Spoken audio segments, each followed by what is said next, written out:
আমি যখন নামাজে দাঁড়াইছি প্রথম রাকাতে আমি সূরা হাশরের শেষ আয়াত তেলাওয়াত করেছি। হুয়াল্লাহুল্লাযী লা ইলাহা ইল্লা হু আলিমুল গায়বি ওয়াশ শাহাদাতি হুয়ার রাহমানুর রাহিম।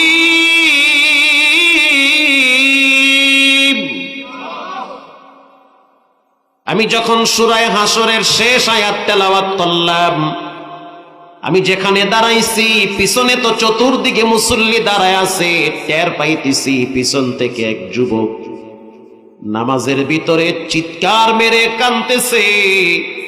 তার কান্নার আওয়াজ আমার কান পর্যন্ত চলে আসছে। দ্বিতীয় রাকাতে আমি সূরা আসর তেলাওয়াত করলাম, ওয়াল আসরি ইন্নাল ইনসানা লাফি খুসর।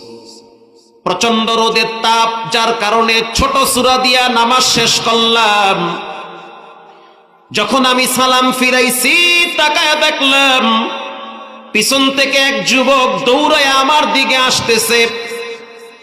পুলিশ সাথে সাথে তাকে যখন আটকায় দিল, আমি তখন বললাম, ছেড়ে দাও, ওকে আমার কাছে আসতে দাও। বাইতুল্লাহর ইমাম তো প্রেসিডেন্টের মর্যাদা, আল্লাহু আকবার। প্রশাসন তাদের কথায় উঠবে আর বসবে। দুনিয়ার ইমামদের যেমন মানুষ সীমিত হাদিয়া দেয়, বেতন দেয়, বাইতুল্লাহর ইমামদের বেতন নির্ধারণ হয় না, সাদা চেক দেয়। সাদা একটা চেক দেয় সরকার, এখানে আপনি সংখ্যা বসান, যত লাগবে তত টাকার মালিক আপনি হবেন। দুনিয়ার ইমামদেরকে মানুষ সাইকেল হাদিয়া দেয় না, বাইতুল্লাহর ইমামদেরকে ৫-৭ কোটি টাকার গাড়ি হাদিয়া দেয়। তাও আবার ঈদের রাত্রিবেলা প্রচুর মানুষ তাদেরকে গাড়ির চাবি দেওয়ার জন্য সিরিয়ালে দাঁড়ায় থাকে। আল্লাহু আকবার বলেন।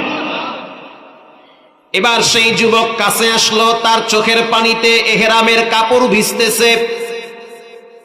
কাবার ইমাম ইয়াসির দুসারি প্রশ্ন করলো, মা ইউবকিকা ইয়া শাবাব, কেন কাঁদো, কি হয়েছে?